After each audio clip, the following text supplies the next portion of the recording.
welcome, you can go. Coach, that was a real tough test out there, and with the fans cheering up for the home team. How was it, if you can summarize that 80 minutes? Well, firstly, it was an incredible atmosphere. It was awesome to see so many people in the stands and cheering. The noise was incredible, so that was brilliant, and it's great for the players to play in front of that kind of energy. And we always knew that that Springboks would come out really hard at us. They're very physical side, and they definitely didn't disappoint, and they definitely took the game to us for the full 80, which was tough. For the dying minutes of the game, what was going through your mind when you see that they might actually level up the score?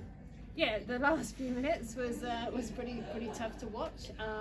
You know, because after that first half we had a lot of opportunities, but because I think we didn't convert and get that try at the end there, it kind of it meant South Africa were in the game for the entire 80, and and they definitely brought it to us.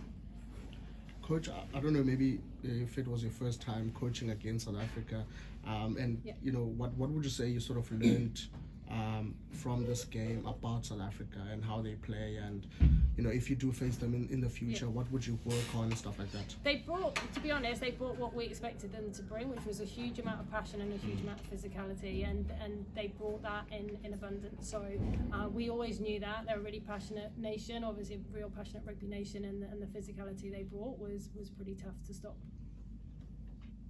What do you think was the difference in you winning, especially in terms of what you mentioned now, what the Springboks brought, but what was the difference in terms of what the Australian women brought to the match? I think we were, in that first half, we had opportunities wide and we managed to move the ball well. But then, you know, when we had those couple of tries disallowed because of the groundings, that kept South Africa in it. And then obviously playing in that second half, we just, we didn't seem to hold on to the ball well enough to be able to put pressure on.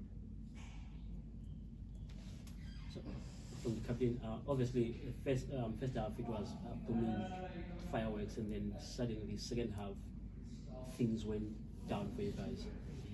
What was happening? Yeah, I think that was just execution on our part, and probably coming out and maintaining that physicality for the full 80.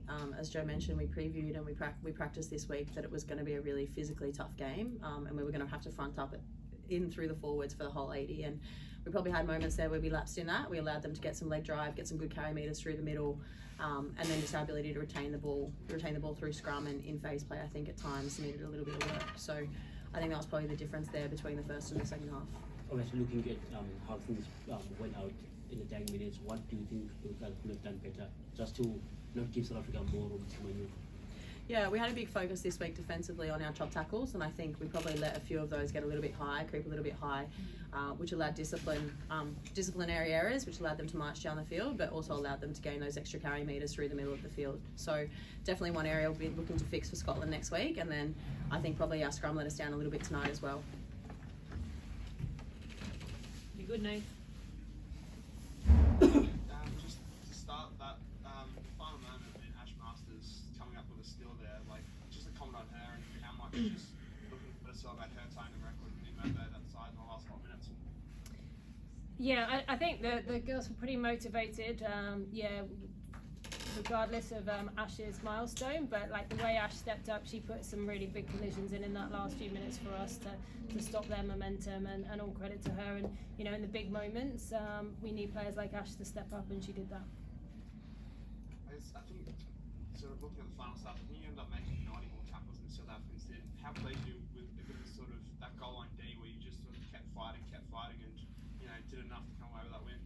Yeah, and I said to the players at the end, like, we were disappointed to be in that position in the first place because we kind of let ourselves down with making some poor choices and decisions in that second half. But then the passion and the heart that they showed to defend that line at the end was you know, we were really proud of.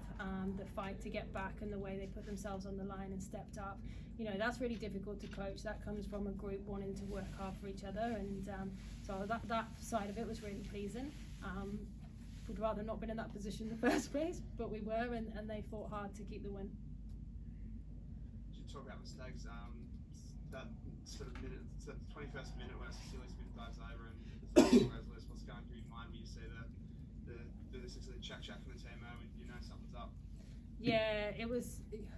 obviously it was a great try up until that point, the way the girls had handled the ball, and you know we've been working on a lot of that. So yeah, disappointed, and it kind of just that was a bit of a momentum swing there, and to have the one before half time disallowed two for not you know I think it was a little knock on or something, that had an impact on the game, and it definitely gave South Africa that lifeline going into the second half, which kept them in the game. Matt, just you, just the sort of physicality of it. I know you sort of had players in Northern Hemisphere teams that led up to this. How does that sort of compare to what you face in the field today? Yeah, I think it'd be up there. I think it'd be definitely one of the top physical games that I've been part of, and I'm sure the girls will all be feeling it tomorrow. But yeah, testament to South Africa. They came out and played for the full 80 with that physicality and did really well to capitalise on the opportunities they created through that. So yeah, definitely what we were expecting and what we were planning for. But yeah, they did really well out there and played physical for that whole 80. Just on to Scotland, I believe you missed the game the last time the World Cup. So the two teams played, like it always seems like a close one. What do you sort of know about them? What to expect? I guess probably without sort of seeing how they played against Japan.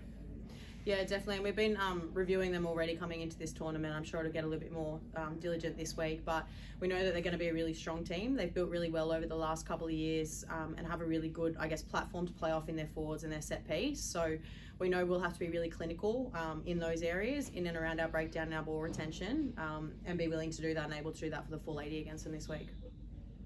That's Joe for yourself. Just to bring you in the same question, you would have been sort of prepping them probably ever since you were sort of in camp at Blacktown. Like, what's the sort of keys to trying to shut down Scotland at this stage? Yeah, so like Matt said, Scotland are a really experienced side. They've got a lot of test caps in that squad, so we know how experienced they are, and they're a team now that really like to move and throw the ball around, and as are we. Sometimes not always at the right times, but you know, so we know that they're a side on the up at the moment, and yeah, we need to be able to close them down defensively. Just finally, just a word on both your wingers, Maya and Desiree, particularly sort of how they were able to just turn the game with those sort of little one-off breaks from whether it was on from their own half, or just sort of kind of flip momentum as South Africa were coming back into that game.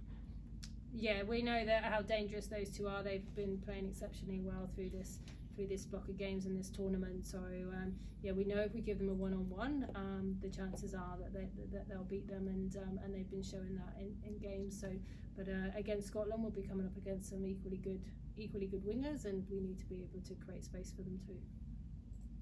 Great, that's all for me. Thanks very much, and congrats on the win. Thank you. Any last questions? Thanks, all. Thank you. Thanks, Okay, guys. thank you very much. Well done. Thank you. Congratulations.